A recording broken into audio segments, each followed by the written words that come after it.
Hello everyone, today we're going to be showing you what the staywell rooms look like at MGM Grand. So without further ado, we're just going to start off with the bathrooms. Now the bathrooms look exactly the same as the Grand rooms here. Only difference is that they actually have different products inside the bathrooms. Whereas if you are familiar with the MGM resorts, they use a branded Cool product.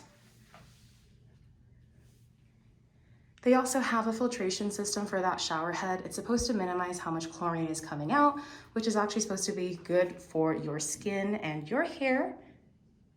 Everything else though looks exactly the same. Right before we go into the bedroom and the entryway, let's go ahead and just take a look at that closet. Like I said, exactly identical.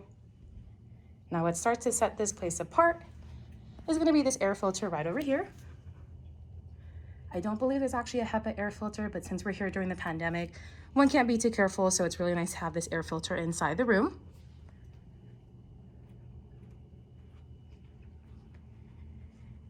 So the beds themselves actually have memory foam mattresses. We haven't done a test yet, so all I can tell you is that it has memory foam in comparison to the standard rooms.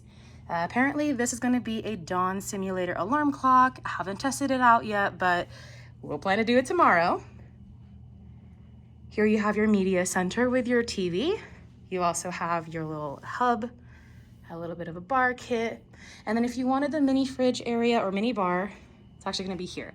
So there's no fridge actually for this room, unfortunately, but they do have an oil diffuser here for essential oils if you wanted to use that. Now, not all staywell rooms actually have a strip view, but we were lucky enough to get upgraded to one. So here we have a view of Park MGM, New York, New York. You have Excalibur, you got Delano, Luxor and Mandalay Bay. And that's pretty much it.